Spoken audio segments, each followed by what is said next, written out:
Hello student, मैं doctor Bharat Kumar और आप लोग पढ़ रहे हैं जनसंख्या भूगोल। जनसंख्या भूगोल में हम लोगों ने इससे पहली क्लास में जनसंख्या वृद्धि के सिद्धांत के अंतर्गत प्राचीन विचारधाराओं के सिद्धांत, वर्गवादी सिद्धांत और आर्थिक सिद्धांत कौन से होते हैं उसको पढ़ लिया है। और आज हम लोग पढ़ने वाले हैं माल्थस का जनसंख्या सिद्धांत, द थ्योरी ऑफ पॉपुलेशन। इससे पहले जो हमने सिद्धांत पढ़े थे उनमें चाहे वो वर्गवादी सिद्धांत हों, प्राचीन विचारधाराओं के सिद्धांत हो या आर्थिक सिद्धांत हों, वो सारे के सारे सिद्धांत एक कल्पनाओं पर आधारित थे। लेकिन माल्थस एक पहले ऐसे विचारक हुए हैं या जनसंख्या शास्त्री रहे हैं जिनका यह सिद्धांत तर्कपूर्ण और वैज्ञानिक पूर्ण था। माल्थस के सिद्धांत का नाम है जनसंख्या सिद्धांत या पॉपुलेशन थ्योरी। वैसे तो माल्थस का जो जन्म है वो ब्रिटेन में 14 फरवरी 1766 को हुआ था और इनकी जो मृत्यु है वह 1834 में हुई है। माल्थस ने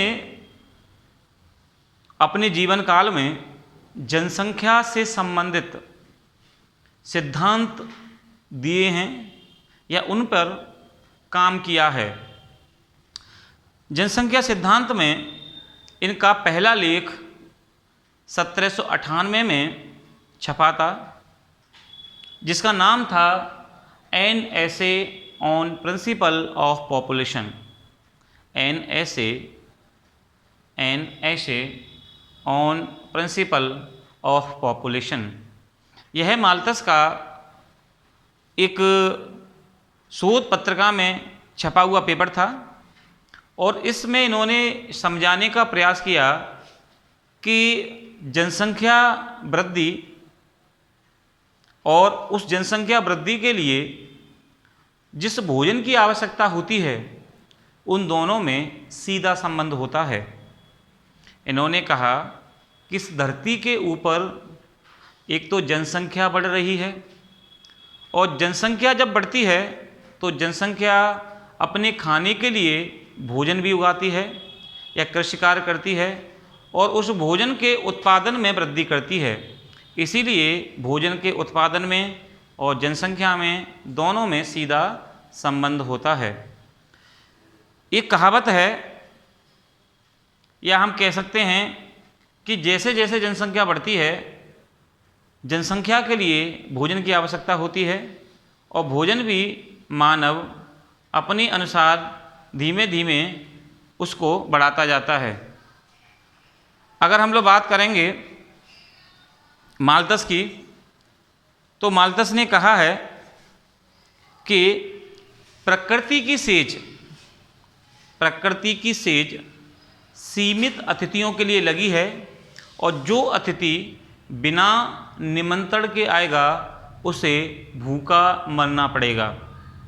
एक बार फिर सुन लें। माल्थस का कहना है कि प्रकृति की सेज सीमित अतिथियों के लिए लगी है।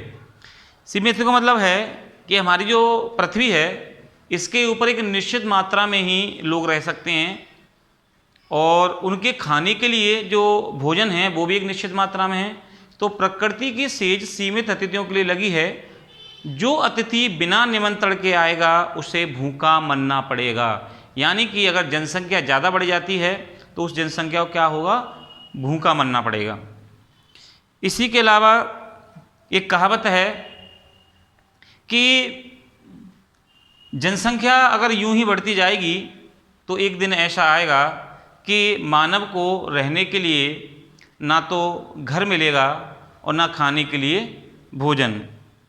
तो हम लोग अब माल्थस के सिद्धांत को पढ़ लेते हैं। तो मैं आपको बता चुका हूँ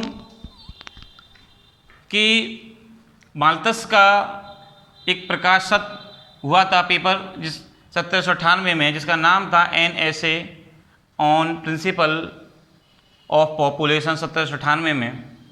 इसके अंतर्गत जो माल्थस थे, माल्थस के जनसंख्या संबंधी जो विचार हैं, इन्होंने 18वीं शताब्दी में संपूर्ण यूरोप का अध्ययन किया और प्रत्येक यूरोप के देश में यह देखने का प्रयास किया कि कौन से देश में कितनी जनसंख्या बढ़ रही है, और उस देश में जनसंख्या बढ़ रही है तो जनसंख्या के साथ साथ क्या वहाँ पर खाद्यान्न पदार्थ भी बढ़ रहे हैं। इसी को लेकर के इन्होंने अपना यह सिद्धांत दिया है। अगर हम लोग जनसंख्या सिद्धांत की बात करेंगे माल्थस के, तो इसके दो ही मुख्य तत्व हैं। इनका जो सिद्धांत दिया गया है उसके दो ही तत्व हैं। पहला तो इन्होंने कहा है कि जनसंख्या में गुणोत्तर वृद्धि होती है, जनसंख्या में गुणोत्तर वृद्धि होती है या ज्यामितीय वृद्धि होती है। इन्होंने कहा है कि पृथ्वी के ऊपर जो मानव है वह जनसंख्या में बहुत ज़्यादा वृद्धि कर रहा है। जनसंख्या वृद्धि कैसे होती है? ये गुणोत्तर होती है, जैसे 1 से 2, 2 से 4, 8, 16, 32, 64 और ये बढ़ती चली जाती है। और इसी तरीक़ा से अगर यह वृद्धि होती रहे तो किसी भी देश की जनसंख्या 25 साल में दुगनी हो जाती है। अगर इसी तरीक़ा से अगर कोई वृद्धि होती रहे तो 25 साल में किसी भी देश की जनसंख्या कितनी हो जाती है? दुगनी हो जाती है। जबकि वही जनसंख्या अगर इसी दर से बढ़ती रहेगी तो 200 वर्ष में लगभग 2 से 56 गुना बढ़ जाती है। यानी अगर इसी दर से बढ़ती रहती है तो 256 गुना बढ़ जाती है 200 वर्षों में। तो माल्थस ने कहा था कि जनसंख्या सिद्धांत में एक तो जनसंख्या जो वृद्धि होती है वो ज्यामितीय दर से होती है, लेकिन जैसे जैसे जनसंख्या तो बढ़ती जाती है लेकिन जनसंख्या के साथ साथ उनको जीवित रहने के लिए खाद्यान्न पदार्थों की आवश्यकता होती है, और खाद्यान्न पदार्थों की जो आवश्यकता होती है वह खाद्यान्न पदार्थ भी बढ़ते हैं। लेकिन ये जनसंख्या वृद्धि की दर और खाद्यान्न पदार्थ की वृद्धि दर बढ़ने में अंतर होता है। जनसंख्या गुणोत्तर वृद्धि से बढ़ती है जिसमें जनसंख्या दुगनी होती चली जाती है, जबकि खाद्यान्न जो पदार्थ होते हैं वह अंकगणितीय दर से बढ़ते हैं। अंकगणितीय दर की बात करेंगे तो 1, 2, 3, 4, 5, 6 इस प्रकार से वह जनसंख्या बढ़ती है। तो जब जनसंख्या अधिक गति से बढ़ती है और अंकगणितीय दर से खाद्यान्न पदार्थ कम दर से बढ़ते हैं तो दोनों में क्या होता है? असंतुलन होता है। जैसे 1, 2, 4, 8, 16। अब 1, 2, 3, 4, 5, तो आप यहाँ देखेंगे कि ये जनसंख्या और ये दोनों में क्या हो गया? अंतर हो गया। तो यहाँ जनसंख्या इसकी अगर हम खाद्यान्न पदार्थों की बात करेंगे तो यहाँ खाद्यान्न पदार्थ 5 गुना बढ़े हैं, तो जबकि जनसंख्या यहाँ 16 गुना बढ़ चुकी है। तो दोनों के बीच क्या हो जाएगा? यहाँ असंतुलन पैदा हो जाएगा, और असंतुलन पैदा हो जाएगा तो जनसंख्या कैसी होगी? फिर वो भूखी मरने लगेगी। तो ये अपने इस माल्थस के सिद्धांत में इन्होंने समझाने का प्रयास किया है कि जनसंख्या किस प्रकार से बढ़ती है।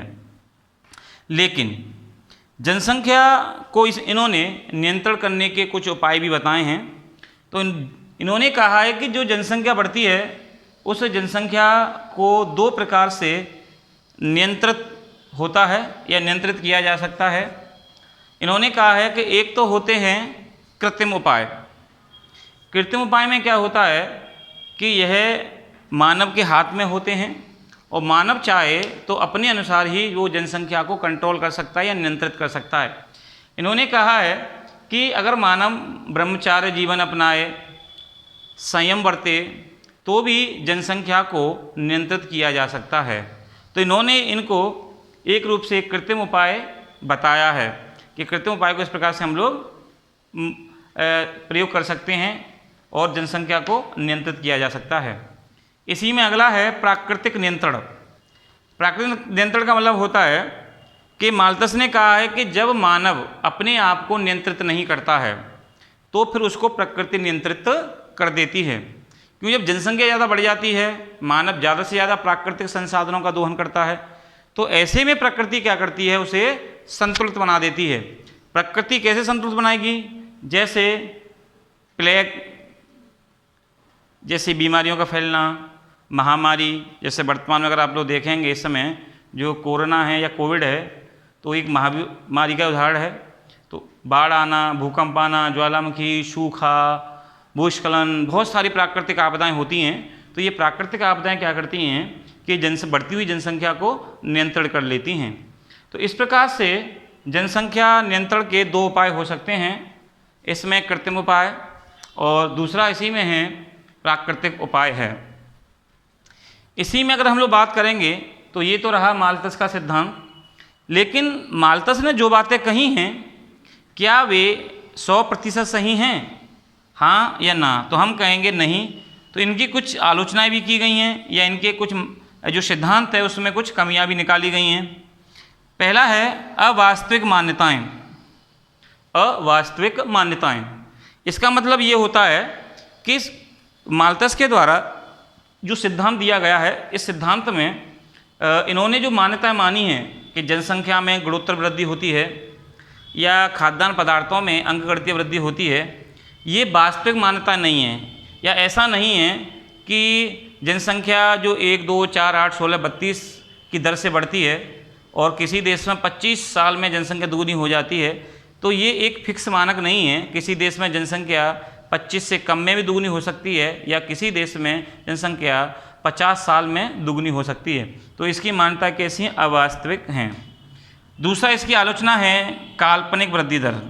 जैसे मैंने अभी आपको बताया कि इन्होंने जो वृद्धि दर मानी है कि जनसंख्या जो वृद्धि दर है वो 1, 2, 4, 8, 16, 32, 64 की दर से चलती है, तो ऐसा नहीं है, ये काल्पनिक है। इन्होंने ऐसा नहीं कोई रिकॉर्ड या आंकड़े के आधार पर इन्होंने एनालिसिस किया हो, इन्होंने केवल एक कल्पना के आधार पर वृद्धि दर को पढ़ा है।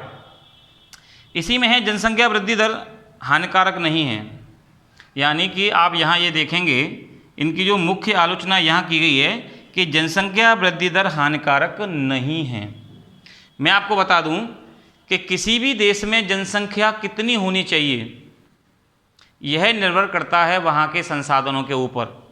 यदि किसी देश में जनसंख्या बढ़ रही है और जनसंख्या बढ़ने के साथ साथ उस देश की वास्तविक आय भी बढ़ रही है, तो वह जनसंख्या, बढ़ती हुई जनसंख्या उस देश के लिए लाभदायक होगी।